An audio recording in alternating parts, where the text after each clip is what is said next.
দেখেছি জানো, এই শিল্পী টিল্পীরা না কেমন জানি একটা হয়, মানে সবকিছুই কেমন একটা ওই ভাষা ভাষা। এই ধরো তোমার মেজো জেঠু, উনি তো খুব নামকরা শিল্পী। উনি কি যে ছবি ছাই আঁকেন, সাপ ব্যাং কিছুই তো বোঝা যায় না।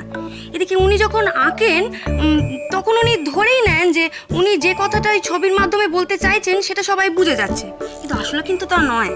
সবাই না এই বুঝি বুঝি করে মাথা নেড়ে যায়, কেউ কিন্তু আসলে কিছু বোঝে না। এই তুমিও তো শিল্পী, কম বয়সে টিভিতে কেমন গান গাইছো, একদিন তোমারও অনেক নাম ডাক হবে। কিন্তু যখন তোমার অনেক নাম হয়ে যাবে না, তখন সব সময় একটা জিনিস না মনে রাখবে, মানে সেটা চেষ্টা করো যে যা বলতে চাইছো সেটা কিন্তু সব সময় একদম স্পষ্ট করে বলবে। হ্যাঁ, আচ্ছা তখন তুমি কি যেন একটা বললে, বন্ধ করতে না? কিন্তু এগুলো তো আজকেই সব ডেলিভারি করতে হবে। এখন তোমার কথা শুনে যদি আমি এগুলো সব এখন হাতের কাজ বন্ধ করে দিই, মেজো বৌদি আমায় আস্ত রাখবে ভেবেছো? আমি আপনার কাজ বন্ধ করার কথা বলিনি। বলনি? এই দেখো আবার অস্পষ্ট ভাষা ভাষা কথা। আপনি যে গানটা গাইছিলেন আমি সেই গানটা বন্ধ করার কথা বলেছি। অবশ্য সেটাকে তো আর গান বলে না। 100 বার গান বলে, কথা আছে, সুর আছে, তাল আছে, গান বলে না বললেই হলো। এই যে শুনুন, কাকে গান বলে আর কাকে গান বলে না এ নিয়ে আমি আপনার সাথে তর্ক করতে চাই না। আপনি এই বাড়িতে আর এই গানটা গাইবেন না। কি আশ্চর্য কথা, নিজের মনে স্বাধীনভাবে দুটো গানও গাইতে পারবো না? এই যখন কলেজে পড়তাম না, দেখতাম ওই ইউনিয়নের ঘরে সব ছেলেমেয়েরা না ওই সব লাল লাল ঝান্ডা টাঙিয়ে টাঙিয়ে না গান প্র্যাকটিস করতো। ওই ওরা আমাদের গান গাইতে দেয় না, শিল্পী সংগ্রামী পল রবসন। এখন পল রবসন কে সেসব আমি জানি না, কিন্তু গানটার মানে তখন আমি বুঝতে পারিনি। এখন মনে হয় একটু একটু বুঝতে পারছি। আপনি বড্ড বেশি কথা বলেন কিন্তু। ও বাবা, এখন বুঝি কথাও বলতে পারবো না স্বাধীনভাবে? আপনি এই গানটা এই বাড়িতে গাইবেন না। মা ডাকছে, চ।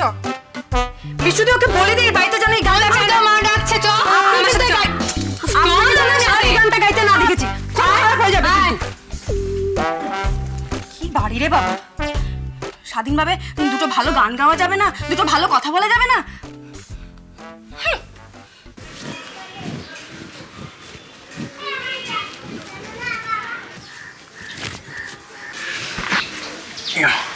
কে?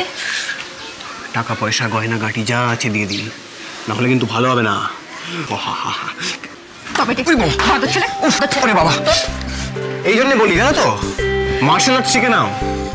হাওয়াই চটি দিয়ে ডাকাতকে কাবু করা যায় নাকি? আমার বাড়িতে ডাকাত আসতে বয়ে গেছে, আর তোর জন্যই হাওয়াই চটি যথেষ্ট। আবার এখানে কি মনে করে জ্বালাতালি?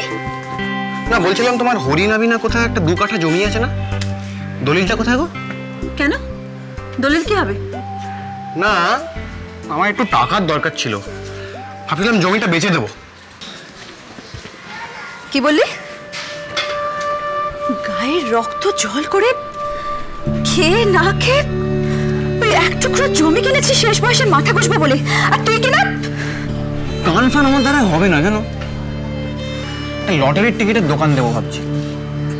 গড়িয়াহাটে ফুটপাতে একটা ফাঁকা জায়গা দেখে এসেছি, ওটা তো 1,00,000 টাকায় হয়ে যাবে। কাজী তোমার এই জমিটা না বেচলে তো। অপদার্থ, নির্লজ্জ, বেহায়া, তুই তুই তুই কেমন জালের মনে শেষ করে দিবি? কি পাপ করেছি আমি? কি পাপ করেছি যার জন্য সুদে আসলে তুই কিছু সবকিছু উসুল করে নিচ্ছিস? তোর লজ্জা ঘেন্না বলে কি কিছু নেই?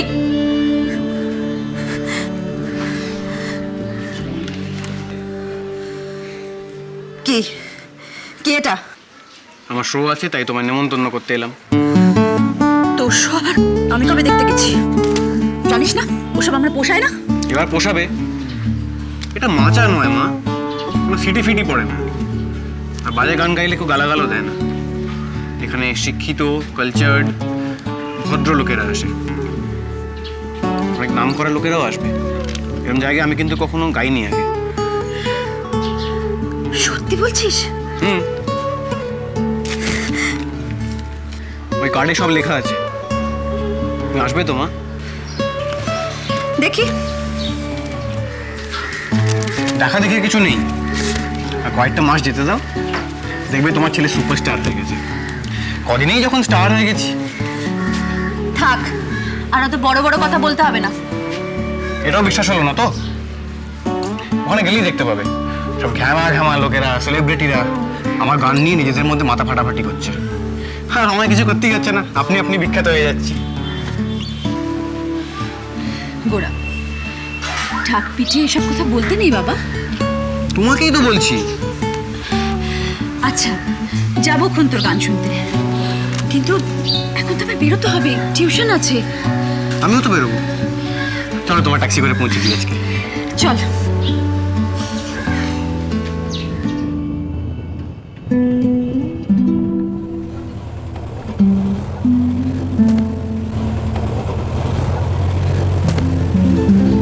আরে ওখানে থাকতে তো কোনো অসুবিধা হয় না তো? যতই হোক অন্য লোকের বাড়ি তো। আর বলো না, খুব অসুবিধা হচ্ছে। ওরা বোধহয় ঘটি জানো, সব খাবার মিষ্টি দেয়, আর তরকারির বাটিগুলো এইটুকুটুকু। আমার কি আর পোষা হতে? নিশ্চয়ই আজকে বা ঠিক করতিস, তাই না? তাই জন্য এত রোগা লাগছে তোকে। আমি তোকে নিয়ে আসতে চেয়েছিলাম, ওই ভদ্রমহিলা এমন করে বললেন। হ্যাঁ, উনি তো এখন চাইবেনি। ভালো করেই জানেন যে আমি খুব শিগগিরই স্টার হতে চলেছি। ওনার নাকি আরেক পেয়ারের নাতনি আছে, বুঝলে, দিল্লিতে কোন হস্টেলে থাকে। সে নাকি আসছে, তাকে বোধহয় আমার ঘাড়ে চাপানোর ইচ্ছা আছে। মানে? আরে নাচ জামাই করার ছক করছেন, বুঝলে না? ঘর জামাই করে রাখবেন বোধহয়। কি হলো? আজ আমি পড়াতে যাবো না। চল চল, আজই তুই সব গুছিয়ে নিয়ে আমার সঙ্গে ফিরে আসবি। তোর আর গান শিখে কাজ নেই।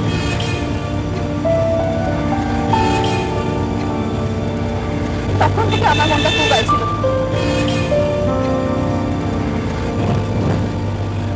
কি হলো, আসছিস যে? তোমার সঙ্গে দিদি ঠাম্মির ডুয়েলটা দারুণ জমবে। তোমার সিনটা ভেবেই হাসি পাচ্ছে আমার। তুই তুই আবার আবার মিথ্যে কথা বলছিস। ও বাবা, বুঝেও গেলে? আমাদের ছেলে কথা সব সময় আবার মিথ্যে কথা বলা।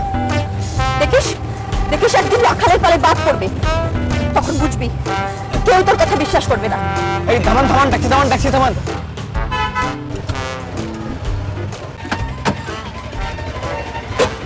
কিরে, কি হলো আবার? নামো না একবার। কেন এখানে কি? আরে নামো না আগে। উফ, তোকে নিয়ে আর পারা যায় না। এসো। আরে কোথায় নিয়ে যাচ্ছিস? ও গোড়া, দেখো, চিনতে পারছো?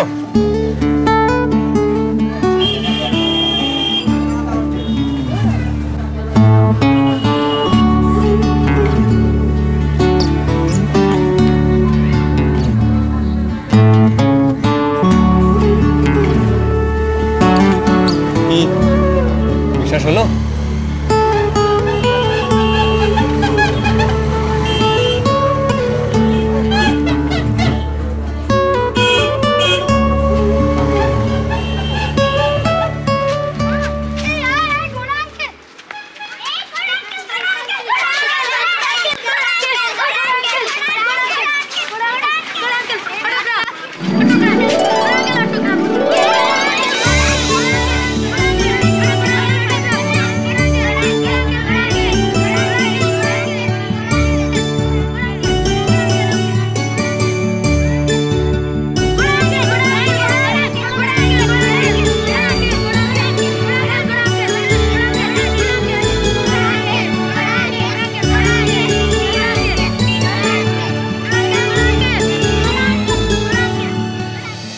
গানে